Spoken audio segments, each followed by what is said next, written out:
Drew, go ahead and start with me on the TCU SMU. I'll get through that quickly. Okay, cool.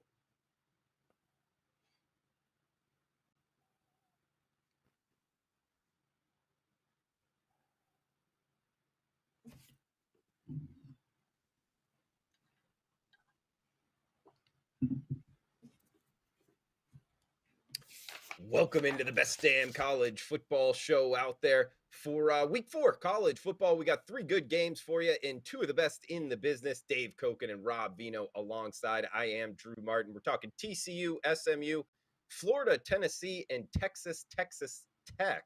So starting off with the battle for the iron skillet here. Dave, coming to you first. TCU and SMU, Dallas area battle. 71 being the total. We're seeing the Horned Frogs -2 as the short road favorite. Of course, keeping in mind these two schools right next to each other. Dave, you liking anything TCU, SMU kicking us off on Saturday? I think advantages are with the TCU side here. Sonny Dykes and his staff know all these players from SMU because they coached them. Now, that's going to fire up the Mustang players to going against their former coach. But I'd rather have the coach who knows what to expect out of the SMU talent. So that's one plus for TCU. Second plus, TCU basically has had all season to prepare for this game. It's a revenge matchup for them, so they're going to want it. And they've played Colorado State, which is nothing, Tarleton State, which is nothing, and then had last week off. SMU is coming out of a grinder of a game, come from a head loss at Maryland. Those are factors that clearly favor TCU. Fundamental matchup, SMU looks like they might have trouble stopping the run.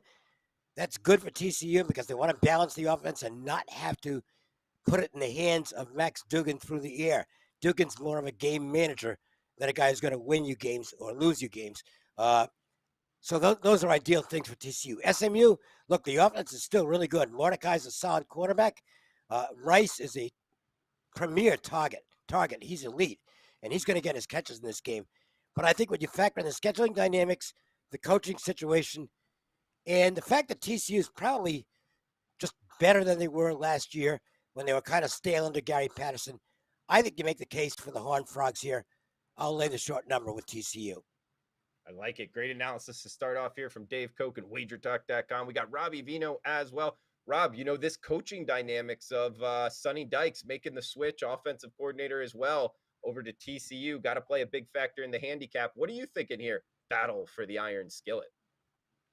Yeah, to add on to that, Drew, he probably knows some of the play calling tendencies of Rhett Lashley. Rhett Lashley was the offensive coordinator at SMU for 2 years under Sonny Dykes. So all the coaching edges here, I believe, go to TCU. Additional edges, Dave hit a little bit on this SMU run defense, which could be a little bit shaky for sure. Last week against Florida, they give up 225 yards on the ground, almost 6 per carry.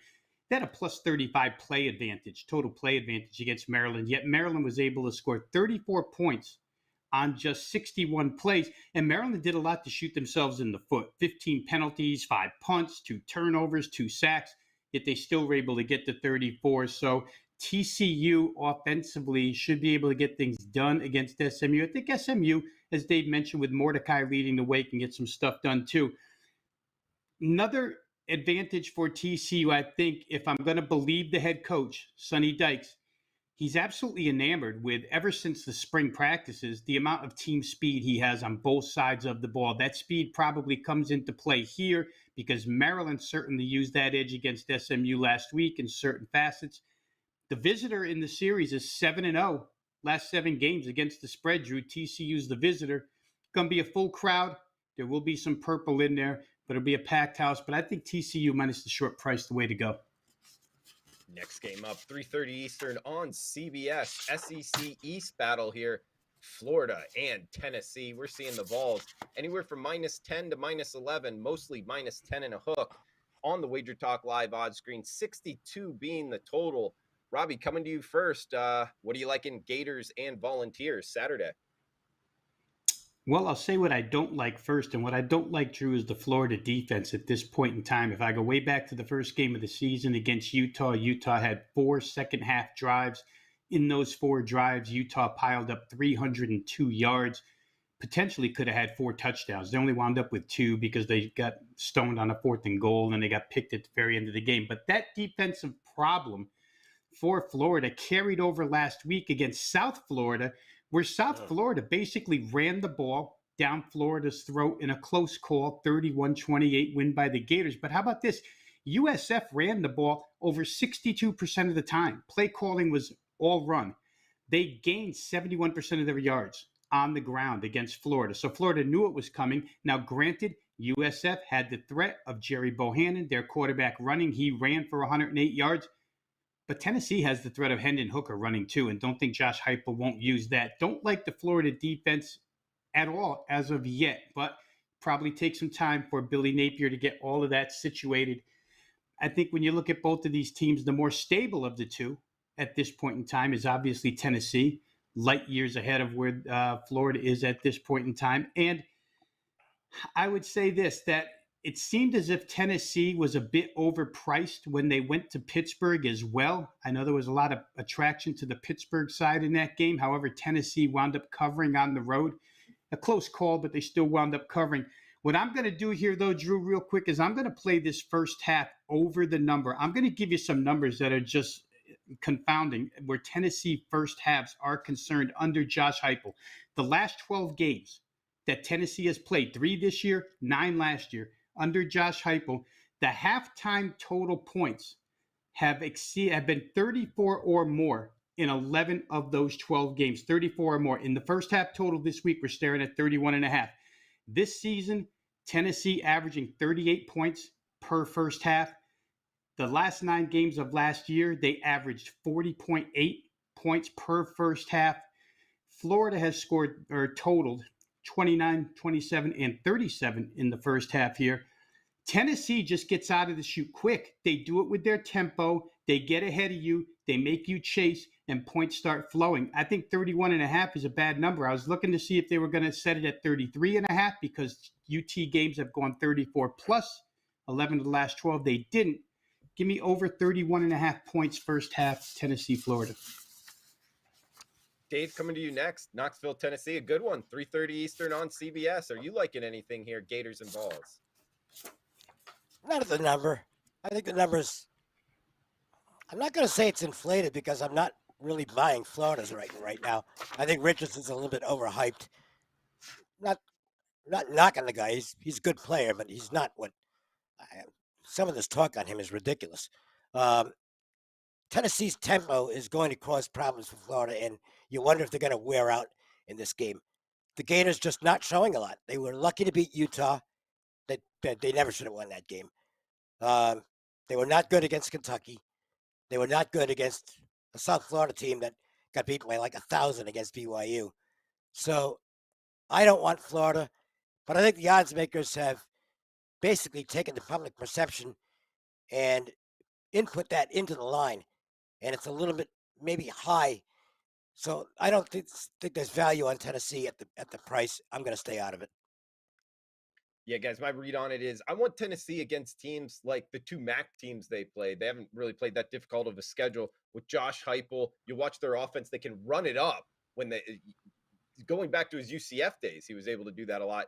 When it's kind of like talent, I don't know that I'm looking to lay doubles here with Tennessee, but at the same time, Richardson throwing the football, some question marks there, like Dave talked about. So tough one, but a fun one to watch. A lot to learn here, Florida and Tennessee. We got 1 game left. Talking with Dave Cokin and Rob Veno of WagerTalk.com. We got Texas and Texas Tech up next. Dave, coming to you first, 60 being the total. Longhorns -6 in the hook in Lubbock. Are you liking anything here, Texas and Texas Tech? Well, if you like Texas, I would suggest getting it now because what I'm hearing is that yours might be a go. He wants to play in this game, and he's getting close to ready. Card did okay last week, but Ewers is the best quarterback in the roster. And if he is announced as in, I think this line will actually go through 7. Texas did what they had to do last week. The game went almost exactly like I thought it would. I had Texas, and I thought the big edge was that UT San Antonio had some real problems on the offensive line with injuries and that they'd wear down in the second half. That's pretty much what happened in the game. Texas took it over. I don't know what to do with this because I don't know who's going to play at quarterback for Texas. I don't want to lay the number. If it's Card, he's just not a guy I have any faith in. But again, the info I'm hearing is that yours might be good to go. So I would focus on that. If he is, I think Texas is probably the right side of the game. Texas Tech did some good things last week in their loss to North Carolina State. Might have gotten a back door if they'd have kept the starting quarterback in late in the game. I'm not sure why they put the backup in, but be that as it may, they weren't bad in that football game against a pretty good football team. I think Texas wins here. If you want to gamble that yours is going to play, lay the 6.5 now because it won't be 6.5 on Saturday. Dave Cokin bringing the analysis there. We got Rob Veno up next. Texas 70, Texas Tech 35. That was last year's score, Rob. Has anything changed this year in Lubbock? And another angle to this game, Drew, where absence or presence makes a big difference is for Texas, their best and most experienced defensive player, DeMarvion Overshone, could be suspended for the first half here. Got called for targeting in the second half. I haven't seen a ruling on this yet, but Texas could be without their best defender for the first half. If you're looking at first half play, Texas Tech plus 3.5 at home, maybe you can get by with an offense playing against a team without their best defensive guy in the first half. If that happens, we'll keep a lookout for the ruling here. To me, the most interesting matchup in this whole thing, from what I've seen so far, is the play calling of Steve Sarkisian, which has been terrific so far this season, against the new defensive coordinator for Texas Tech, Tim DeRuyter, who's also been outstanding for Texas Tech. You don't note them as a defensive team hardly at all, but against Houston, including overtime, they held Houston to 354 total yards. And last week, they go to NC State and hold that team to 270 total yards. They played a good game. Now they come home, conference opener. That matchup to me is huge. Offensive play caller against defensive coordinator. I kind of give the edge here to Sarkisian. If what Dave is saying does happen, and Quinn Ewers, who was at practice on Monday, he did practice. If he does play, I think Sarkisian's playbook opens up even wider here. Texas was able to put up 371 yards against Alabama. Guess what? The other two games Alabama played, they only allowed 305 yards combined to their other two opponents. Overmatched, but still pretty good showing by Texas offensively. Otherwise, Hudson Card would be good to go. Bijan Robinson, who was doubtful last week, was good to go. He ran for 188 yards, 9 a pop. The Texas defense last week in the second half against UTSA, they didn't give up but one field goal. They shut them down on 6 of their 7 drives. So the Texas defense has been pretty good. If Card goes, I kind of like under 60, Drew, in this game. But if Ewers goes, I think I like the Texas side, as Dave was mentioning. So it'll be interesting to see who plays here and who doesn't. Dave Cokin, love having you on the show, buddy. Stepping in for Ralph Michaels. We talked about 3 games today. Great analysis as always. Do you have any kind of final thoughts for the show? And if you have a kind of most confident or best bet before we shut this down? I'll tell you about the game I've got up as the free play this week. If you want to see an extended analysis, it's not that extended. It's only a couple of minutes. But go to the WagerTalk app or go to my page on Twitter at Dave Cokin and just click on the college free play video, and you'll get a little more on this. Central Florida at home against the ultimate lame duck in Jeff Collins. I'm shocked he's still coaching the team, to be honest with you. I've gone against Georgia Tech twice already. No qualms about doing it again. Central Florida minus the 20 or 20.5. The best bet here for the show, and it is a 3% play for me this week. Lay the wood in the bounce house. I like it, Dave. We got Robbie Veno. Check him out, Rob Veno Sports, WagerTalk.com. Rob, quickly, do you have any kind of final thoughts, best bet for the show? Yeah, best bet for the show, Drew. I'll push all in on that Tennessee-Florida first half over 31.5. Tennessee's been crazy good at getting over this number as far as total is concerned. So I'll just, we described it all already. I'll play that. And always great to be here with you guys on Wednesdays. We love doing this show. Absolutely, guys. I'll end it here. TCU, SMU, the first game we talked about. Sonny Dykes, Rhett Lashley. They know each other, and they both like to score a lot of points here, guys. Offensive-minded. Got a total of 71. It's been pushed up with good reason. I see this as like 50 to 42, something of that nature, guys. SMU TCU over 71, my best bet for the show. So for Dave Cokin, Robbie Veno, I'm Drew Martin. Thanks for tuning in. We'll be back next Wednesday. More best damn college football for you. Best of luck with your bets, guys. Please smash that like button. Thanks for tuning in.